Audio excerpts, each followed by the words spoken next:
ನಟಿ ಭಾವನಾ ಈಗ ತಾಯಿಯಾಗುತ್ತಿರುವ ಸುದ್ದಿ ಈಗ ವ್ಯಾಪಕವಾಗಿ ಹಬ್ಬಿದೆ.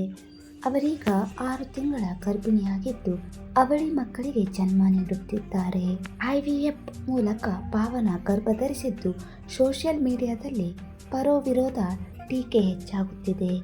ಈ ಕುರಿತು ಆಫಿಷಿಯಲ್ ಆಗಿ ಮೊದಲ ಮಾತನ್ನು ಇನ್ಸ್ಟಾಗ್ರಾಮ್ ಖಾತೆಯಲ್ಲಿ ಅವರು ಹಂಚಿಕೊಂಡಿದ್ದಾರೆ. 40ರ ಆಸುಪಾಸಿನಲ್ಲಿ ತಾವು ಗರ್ಭಿಣಿಯಾಗಲು ನಿರ್ಧರಿಸಿದ್ದು ಯಾಕೆ? ಆ ದಾರಿ ಹೇಗಿತ್ತು? ತಂದೆ ಇಲ್ಲದೆ ಮಕ್ಕಳು ಹೇಗೆ ಬೆಳೆಯಬಹುದು? ಯಾಕೆ ಸೂಕ್ತ ವಯಸ್ಸಿನಲ್ಲಿದ್ದಾಗ ತಾಯ್ತನದ ಬಗ್ಗೆ ಆಸಕ್ತಿ ಇರಲಿಲ್ಲ ಅನ್ನೋ ವಿಷಯಗಳ ಕುರಿತು ಅವರು ಬಹಿರಂಗವಾಗಿ ಮನದ ಮಾತನ್ನು ಸೋಷಿಯಲ್ ಮೀಡಿಯಾದಲ್ಲಿ ಪ್ರಸ್ತಾಪ ಮಾಡಿದ್ದಾರೆ. ಇದು ನನ್ನ ಹೊಸ ಅಧ್ಯಾಯ, ಹೊಸ ಲಯ. ನಾನು ಇದನ್ನು ಹೇಳುತ್ತೇನೆಂದು ಎಂದಿಗೂ ಊಹಿಸಿರಲಿಲ್ಲ. ಆದರೆ ಇಲ್ಲಿ ನಾನು ಅವಳಿ ಮಕ್ಕಳೊಂದಿಗೆ 6 ತಿಂಗಳ ಗರ್ಭಿಣಿಯಾಗಿದ್ದೇನೆ. ನನಗೆ 20-30 ವರ್ಷ ಇದ್ದಾಗ ತಾಯ್ತನದ ಆಸೆ ನನ್ನ ಮನಸ್ಸಿನಲ್ಲಿ ಇರಲಿಲ್ಲ. 40 ವರ್ಷ ತುಂಬಿದಾಗ ಆ ಆಸೆಯನ್ನು ನಿರಾಕರಿಸಲಾಗಲಿಲ್ಲ. ಒಂಟಿ ಮಹಿಳೆಯಾಗಿ ದಾರಿ ಸುಲಭವಾಗಿರಲಿಲ್ಲ.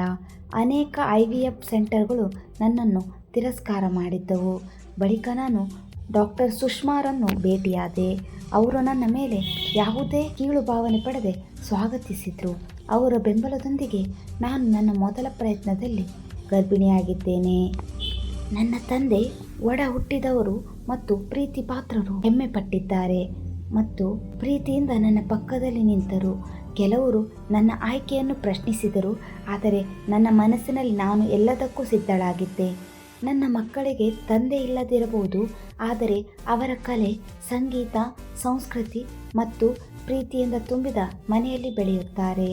ದಯೆ, ಆತ್ಮವಿಶ್ವಾಸ ಮತ್ತು ಹೆಮ್ಮೆಯಿಂದ ಬೆಳೆಯುತ್ತಾರೆ. ನಾನು ರೆಬಲ್ ಆಗಲು ಈ ಮಾರ್ಗವನ್ನು ಆರಿಸಿಕೊಂಡಿಲ್ಲ.